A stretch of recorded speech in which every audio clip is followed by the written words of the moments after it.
15ാം ധനകാര്യ കമ്മീഷന്റെ കാലഘട്ടത്തിൽ അത് നേർപകുതിയായി കുറച്ച് 1.92%. അതായത് 10ാം ധനകാര്യ കമ്മീഷന്റെ കാലഘട്ടത്തിലെ കണക്കനുസരിച്ചാണെങ്കിൽ 1,63,000 കോടി കേരളത്തിന് ലഭിക്കണമായിരുന്നെങ്കിൽ ഇപ്പോൾ കേരളത്തിന് നൽകുന്നത് 81,000 കോടി, നേർപകുതിയാണ്. ഇത് നമ്മൾ പറയും, ഇത് കേന്ദ്രത്തിനോട് നിങ്ങൾ കാണിക്കുന്നത് തെറ്റാണ് എന്ന് കേരളം പറയുകയാണ്. വളരെ നിർഭാഗ്യകരമായിട്ടുള്ള കാര്യം, കേരളത്തിലെ പ്രതിപക്ഷം എവിടെ? കേരളത്തിലെ പ്രതിപക്ഷ നേതാവ് എവിടെ? കേരളത്തിൽ നിന്ന് ഡൽഹിയിലേക്ക് പോയ 18 MP-മാർ എവിടെ? എന്തുകൊണ്ട് ഈ കാര്യങ്ങൾ സംസാരിക്കുന്നില്ല? കേരളത്തിന്റെ പ്രതിപക്ഷ നേതാവിന് ഉള്ളിൽ BJP-യോട് പ്രീണനവും പുറത്ത് കോൺഗ്രസിന്റെ വേഷവും ധരിച്ച ഒരാളാണ് കേരളത്തിന്റെ പ്രതിപക്ഷ നേതാവ് എന്നുള്ളത് തുറന്ന് പറയേണ്ടതായിട്ടുള്ള സാഹചര്യമാണ്. കോട്ടയം മെഡിക്കൽ കോളേജിലേക്ക് നോക്കിയാൽ കഴിഞ്ഞ ദിവസമാണ് അവിടുത്തെ 9ാമത്തെ ഹൃദയ ശസ്ത്രക്രിയയും പൂർത്തിയായി. അത് വിജയകരമായി നടന്നു. ഇന്ന് ഡോക്ടർ ജയകുമാർ എന്നോട് പറഞ്ഞു അദ്ദേഹം വീട്ടിലേക്ക് തിരിച്ചുപോയി എന്നുള്ളത്. 9ാമത്തെ ഹൃദയം മാറ്റിവെക്കൽ ശസ്ത്രക്രിയ, ഇന്റർവെൻഷണൽ റേഡിയോളജി, തലച്ചോറിലും അല്ലെങ്കിൽ മറ്റ് ലിവറിലോ മറ്റൊക്കെ നമുക്ക് എന്തെങ്കിലും തരത്തിലുള്ള ബ്ലീഡൊക്കെ ഉണ്ടായാൽ ശസ്ത്രക്രിയ ഇല്ലാതെ ഇന്റർവെൻഷണൽ റേഡിയോളജിയിലൂടെ അത് പരിഹരിക്കാൻ കഴിയും. 4000 പ്രൊസീജിയേഴ്സാണ് ഈ 2 വർഷ കാലയളവിനുള്ളിൽ നമ്മൾ നടത്തിയത്. കീ ഹോൾ ശസ്ത്രക്രിയ, അതായത് താക്കോൽദാര ശസ്ത്രക്രിയ ഏറ്റവും അധികം നടത്തുന്ന ഒരു ആശുപത്രിയാണ് കോട്ടയം മെഡിക്കൽ കോളേജ്. ഈ രാജ്യത്ത് തന്നെ അയോർട്ടിക് സർജറി, വളരെ സങ്കീർണമായിട്ടുള്ള അയോർട്ടിക് സർജറി നടത്തുന്നൊരു ആശുപത്രിയാണ് കോട്ടയം മെഡിക്കൽ കോളേജ്. അപ്പം ഈ മാറ്റങ്ങൾ ഇതൊന്നും ഒരു മുഖ്യധാര മാധ്യമത്തിലും നമ്മൾ വായിക്കുന്നതല്ല. വായിച്ചിട്ടുണ്ടോ? ഏതെങ്കിലും ഒരു തരത്തിൽ ഒരാൾ ഏതെങ്കിലും ഒരു പ്രശ്നമുണ്ടെങ്കിൽ ആ പ്രശ്നമായിരിക്കും മാധ്യമങ്ങളിലൂടെ വരിക.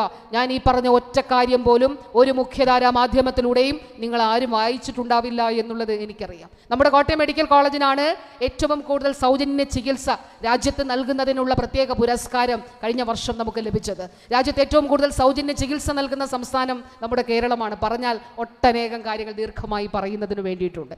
വിദ്യാഭ്യാസ രംഗത്ത് നോക്കിയാൽ പൊതുവിദ്യാഭ്യാസ സംരക്ഷണ യജ്ഞത്തിലൂടെ കേരളത്തിന്റെ പൊതുവിദ്യാഭ്യാസ മേഖലയിലുണ്ടായ മാറ്റം വളരെ വളരെ വളരെ മികച്ചതാണ്. 7.5 വർഷം മുൻപ് സർക്കാർ സ്കൂളിലേക്ക് കുട്ടികളെ വിടാൻ വിമുഖത കാണിച്ചവർ ഇന്ന് സർക്കാർ സ്കൂളുകൾ തിരക്കി കുഞ്ഞുങ്ങളെ വിടുകയാണ്.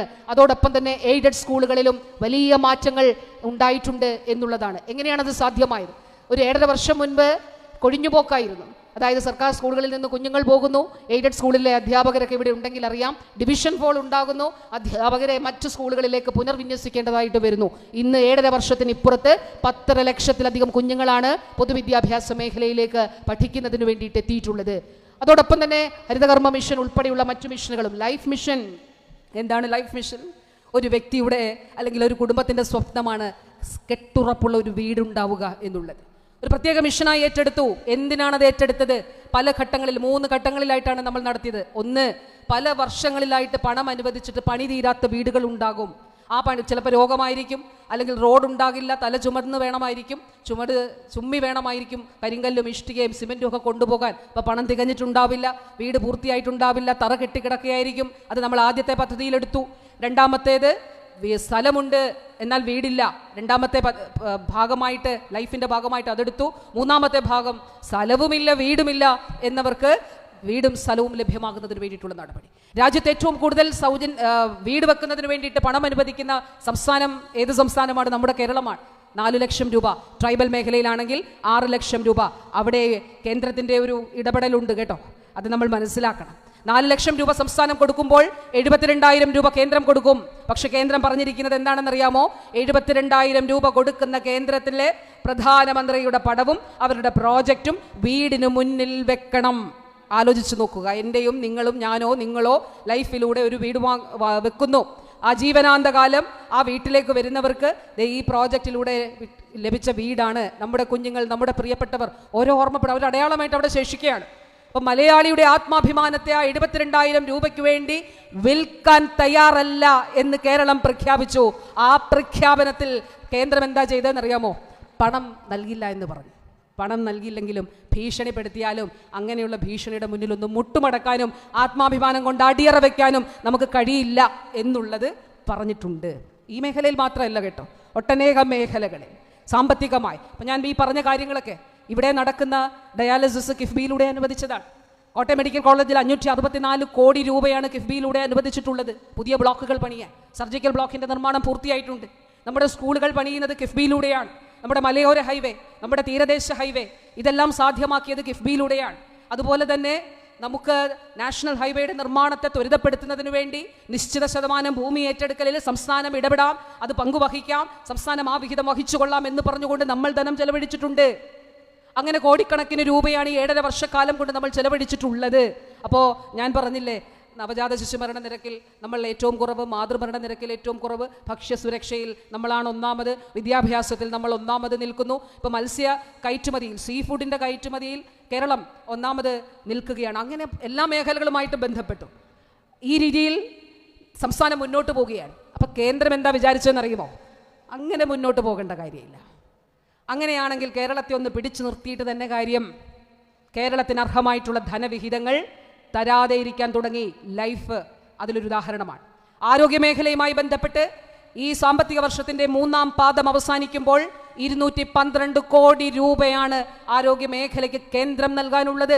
ഔദാര്യമൊന്നുമല്ല കേട്ടോ, അവകാശമാണ്. സംസ്ഥാന സർക്കാരിൻ്റെ അവകാശമാണ്, സംസ്ഥാനങ്ങളുടെ അവകാശമാണ്, ഭരണഘടന ഉറപ്പ് നൽകുന്നതാണ്. അത് നിഷേധിക്കുകയാണ് ചെയ്യുന്നത്. അപ്പോൾ സംസ്ഥാനത്തിന് അർഹമായിട്ടുള്ള ധനവിഹിതങ്ങൾ വെട്ടിക്കുറയ്ക്കുന്നു, തരില്ല എന്ന് പറയുന്നു. ഇപ്പോൾ കഴിഞ്ഞ ദിവസം 18 എംപിമാർ ഡൽഹിയിൽ എന്തോ സമരമിരിക്കുന്നത് കണ്ടല്ലോ. എന്താണ്? നെല്ല് സംഭരണത്തിനുള്ള തുക 790 കോടി രൂപ കേരളത്തിന് നൽകാനുണ്ട്. എന്താണ് ഈ 18 പേർ അവിടെ സമരമിരിക്കാത്തത്? എന്തുകൊണ്ടാണ്? കേരളത്തിലെ കർഷകരെ ബാധിക്കുന്ന വിഷയമാണല്ലോ. ആരാണ് നെല്ല് വാങ്ങേണ്ടത്? ആരാണ് നെല്ല് സംഭരിക്കേണ്ടത്? ആരാണ് തുക നൽകേണ്ടത്? കേന്ദ്രമാണ്. ആ നൽകേണ്ട തുകയാണ് 790 കോടി രൂപ. പിന്നെ കേരളത്തിന്റെ റോൾ എവിടാണ് വരുന്നത്? ആ കേന്ദ്രം നൽകുന്ന തുക പോരാ എന്നുള്ളത് കൊണ്ട് അധികമായി തുക നൽകിക്കൊണ്ട് ഇൻസെന്റീവ് നൽകുന്ന, ഏറ്റവും കൂടുതൽ ഇൻസെന്റീവ് നൽകുന്ന രാജ്യത്തെ സംസ്ഥാനത്തിന്റെ പേരാണ് കേരളം.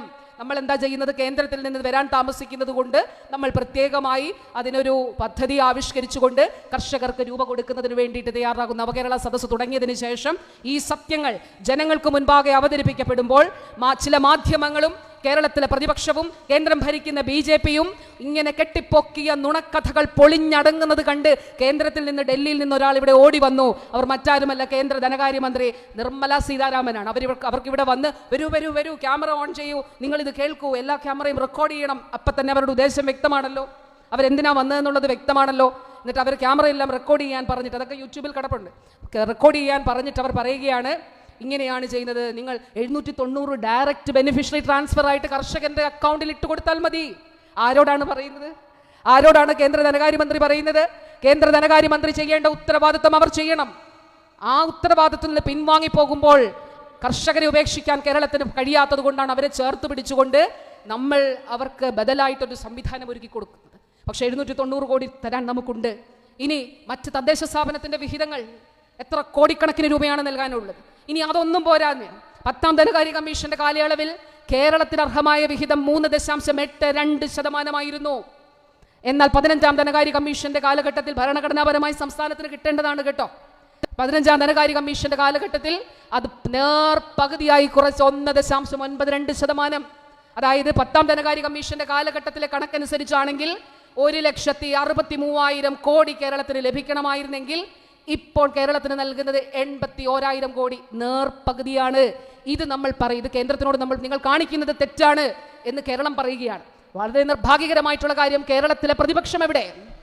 കേരളത്തിലെ പ്രതിപക്ഷ നേതാവ് എവിടെ? കേരളത്തിൽ നിന്ന് ഡൽഹിയിലേക്ക് പോയ 18 എംപിമാർ എവിടെ? എന്തുകൊണ്ട് ഈ കാര്യങ്ങൾ സംസാരിക്കുന്നില്ല? കേരളത്തിന്റെ പ്രതിപക്ഷ നേതാവിന് ഉള്ളിൽ BJPയോട് പ്രീണനവും പുറത്ത് കോൺഗ്രസിന്റെ വേഷവും ധരിച്ച ഒരാളാണ് കേരളത്തിന്റെ പ്രതിപക്ഷ നേതാവ് എന്നുള്ളത് തുറന്ന് പറയേണ്ടതായിട്ടുള്ള സാഹചര്യമാണ്. എന്താണ് BJPക്കെതിരെ, കേന്ദ്രത്തിനെതിരെ ഒരു അക്ഷരം പറയാത്തത്? ഇത് കേരളത്തിന്റെ ആവശ്യമല്ലേ? ഈ പരിപാടി ഒരു സർക്കാരിന്റെ പരിപാടിയല്ലേ? ഇതൊരു പാർട്ടിയുടെയും പരിപാടിയല്ലല്ലോ നവകേരള സദസ്സ്. എവിടെ ഇവിടുത്തെ MLA? ഞാൻ പറഞ്ഞു പുതുപ്പള്ളിയുടെ കാര്യങ്ങൾ നമുക്ക് സംസാരിക്കേണ്ടത്, ഞാൻ ആശുപത്രിയെ കുറിച്ച് പറഞ്ഞു, സ്കൂളിനെ കുറിച്ച് പറഞ്ഞു. ഇനി ആവശ്യങ്ങൾ ഉണ്ടെങ്കിൽ MLAക്ക് പറയാമല്ലോ, അല്ലെങ്കിൽ നാടിന്റെ കാര്യങ്ങൾ പറയാമല്ലോ. ഈ 140 നിയോജക മണ്ഡലങ്ങളിലും MLA ആയിരിക്കണം അധ്യക്ഷ എന്നുള്ളതാണ് തീരുമാനിക്കപ്പെട്ടത്. എന്തിനാണ് മാറി നിന്നത്? ഈ പരിപാടിയിൽ നിന്ന് മാറി നിന്നത് എന്തുകൊണ്ടാണ്? മാറി നിന്നു എന്നുള്ളത് മാത്രമല്ല, കേന്ദ്രത്തിനൊപ്പം ചേർന്നുകൊണ്ട്, BJPക്കൊപ്പം ചേർന്നുകൊണ്ട് കേരളത്തിനെതിരെ പറയുന്ന സമീപനം കേരളത്തിന്റെ പ്രതിപക്ഷ നേതാവ് സ്വീകരിക്കുന്നത് കേരളത്തിലെ ജനങ്ങളോടുള്ള വെല്ലുവിളിയാണ് എന്ന് പറയാതെ ഇരിക്കാൻ വയ്യ എന്നുള്ളതാണ്. ഞാൻ വാക്കുകൾ ദീർഘിപ്പിക്കുന്നില്ല. പ്രിയപ്പെട്ടവരെ, ഈ സാഹചര്യം നമ്മൾ വലിയ വെല്ലുവിളികൾ നിറഞ്ഞൊരു സാഹചര്യത്തിലൂടെയാണ് കടന്നു പോകുന്നത്. നമ്മൾ ക്ഷേമ പ്രവർത്തനങ്ങളുമായി മുന്നോട്ട് പോകുമ്പോൾ, വികസന പ്രവർത്തനങ്ങളുമായി മുന്നോട്ട് പോകുമ്പോൾ നമ്മെ തടഞ്ഞു നിർത്തുന്നതിന് വേണ്ടിയിട്ടുള്ള ബോധപൂർവമായ ശ്രമം കേന്ദ്രം നടത്തുന്നു. ആ ശ്രമങ്ങൾക്ക് കൂടുതൽ ആക്കം കൂട്ടാൻ പിന്തുണ കൊടുക്കുന്നതിന് വേണ്ടിയിട്ടാണ് കേരളത്തിലെ കോൺഗ്രസ് പ്രതിപക്ഷ നേതാവിൻ്റെ നേതൃത്വത്തിൽ ശ്രമിക്കുന്നത് എന്നുള്ളത് നാം തിരിച്ചറിയേണ്ടതായിട്ടുണ്ട്. ഒരു കാര്യം കൂടി പറഞ്ഞ് വാക്കുകൾ അവസാനിപ്പിച്ചോളൂ. ആര് ശ്രമിച്ചാലും നവകേരളം എന്ന നമ്മൾ കണ്ട സ്വപ്നം ഉയർന്ന ആരോഗ്യ സൂചകങ്ങളുള്ള, ഞാൻ പറഞ്ഞ ശ്രീദേവ് എന്ന മകനെ പോലെയുള്ളവർക്ക് അവരുടേതാണ് ഈ ലോകം, അവർക്ക് ജീവിക്കാനുള്ള ഇടമാണിവിടം. അപ്പോൾ അങ്ങനെയുള്ള കുഞ്ഞുങ്ങൾക്ക് വേണ്ടി, സങ്കീർത്തനെ പോലെയുള്ളവർക്ക്, സരസ്വതിയെ പോലെയുള്ളവർക്ക്, അക്ബർ സിദ്ദീഖ് അക്ബറിനെ പോലെ തിരൂരിൽ കണ്ട യുവാവിനെ പോലെയുള്ളവർക്ക്, അങ്ങനെയുള്ളവർക്ക് വേണ്ടിയിട്ടുള്ളതാണ്. അപ്പോൾ ആ ഉയർന്ന ജീവിത സാഹചര്യങ്ങൾ ഇവിടെ ഒരുക്കുന്നതിന് വേണ്ടിയിട്ടാണ് നവകേരളത്തിലൂടെ നാം ശ്രമിക്കുന്നത്. ആര് തടഞ്ഞാലും അതിൽ നിന്ന് പിന്നോട്ട് പോകില്ല എന്നുറക്കെ പറഞ്ഞുകൊണ്ട് ഇവിടെ എത്തിച്ചേർന്ന നിങ്ങൾക്ക് ഓരോരുത്തർക്കും ഹൃദയാഭിവാദ്യങ്ങൾ അർപ്പിച്ചുകൊണ്ട് എൻ്റെ വാക്കുകൾ ചുരുക്കുന്നു. അഭിവാദ്യം.